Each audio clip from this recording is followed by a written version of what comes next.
In this video, we're going to talk about solving rational inequalities.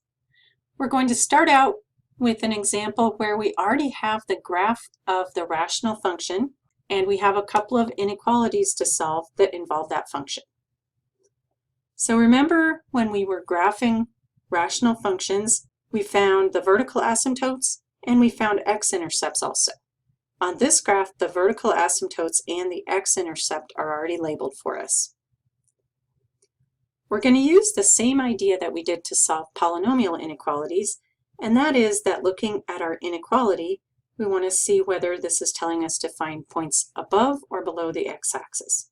In this case, since this says less than or equal to 0, that means we want to look for points that are below the x-axis. We're not including the x-intercepts because there's no equal sign here. We're going to do this a lot like how we did the polynomial inequalities, with one additional thing that we have to think about. So we are going to split up our graph depending on where our x-intercepts are. I'm drawing a dotted vertical line through our x-intercept, but we also have some natural splits where our vertical asymptotes are. In this case, we have one here and one here. And we already have the dotted lines drawn for these, but I'm going to draw over them again. And you can see that by doing this, we split the graph up into several sections. The reason that we use the vertical asymptotes to split up our graph also is that you can see, for example, in this one, on this side of our vertical asymptote, all the points are below the x-axis. On this side, they're all above the x-axis.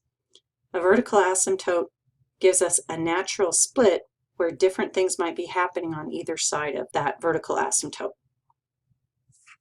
Now that we have our graph split up using the vertical asymptotes and the x-intercepts, we're going to do just like we did with the polynomial inequalities. We're going to write an interval that goes with each section of the graph. This one is going from -∞ to -1, where our vertical asymptote is. Then we have this one that goes from our vertical asymptote to our x-intercept. That interval is from -1 to 0. Then from our x-intercept to our next vertical asymptote is the interval from 0 to 3. And then from our vertical asymptote on to the right, that goes from 3 to infinity. And we're going to do the same thing as before. In this interval, all our points are below the x-axis. In this interval, they're above. In this interval, they're below. And in this interval, they're above. Now to find the solution for our inequality here, we just need to pick out the intervals where the points were below the x-axis. That would be this one and this one. That means that our solution is the interval from -∞ to -1, and also the interval from 0 to 3. We just connect those two with a union symbol. For the next part of this example, we're solving a different inequality. This is where f of x is greater than or equal to 0. And this means that we're looking for points that are above the x-axis. And also we're going to include our x-intercepts. Remember when we do the graph of a rational function where we have vertical asymptotes, those are places where the function's not defined. So when we're thinking about this, we don't want to include the values where our vertical asymptotes are. We only want to include values that give us an x-intercept. So we can't just put brackets around every number that we get from our intervals. We have to think about whether that number represents a vertical asymptote or an x-intercept. But we do want to pick out the intervals where our points are above the x-axis. That would be this one and this one.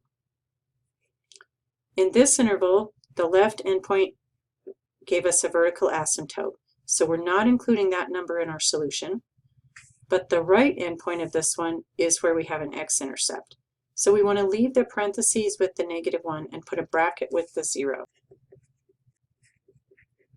There's that part of our solution. The other place where our points were above the x-axis was this interval. Since our left endpoint of this one gives us a vertical asymptote, we're not including the 3 in our solution. We're leaving that as a parentheses. Let's look at another example where we already have a graph. Before we look at solving either one of our inequalities, first let's take our graph and split it up into sections using our vertical asymptotes and our x-intercepts. We've already got the dotted lines drawn in for the vertical asymptotes. I'm going to draw over those again so that we don't miss them. And then we have two x-intercepts, one at -1 and another one at +1. So now we have the graph split up into 1, 2, 3, 4, 5 different sections. The interval for this section is going to go from -infinity to -3. For this one, it's going to go from -3 to -1. This one goes from -1 to +1. This one goes from 1 to 2. And the last one goes from 2 to infinity. Now I'm going to go back and for each one of these write whether my points are above or below the x-axis. Here they're below. In this interval they're all above the x-axis. Here they're below again. Here they're above. And in this interval they're all below the x-axis. Now I can go back to my inequalities and see what I'm actually looking for. In this one, because it's a greater than or equal to 0, that means I want points above the x-axis. And I want to include my x-intercepts. When I look at my intervals, I'm going to pick this one and this one. And then I want to be careful to only include x-intercepts in my solution, not my points where my vertical asymptotes are. So I do want to include the -1 and the +1. My interval here is going to go from -3 to -1, including the -1. And then this one is going to go from 1 to 2, and I am including the 1, but I'm not including the 2. For this inequality, I'm looking for where my points are below the x-axis, and again, I'm including my x-intercepts. I have this interval where my points are below the x-axis. This one doesn't include an x-intercept as an endpoint, so I'm just going to leave that interval with the parentheses. My next one goes from -1 to +1, and those are both x-intercepts, and I want to include both of them, so I'm putting brackets on each side. And then the last interval where the points are below the x-axis is this one. My endpoint at 2 is where there's a vertical asymptote, so I am not including that in my solution.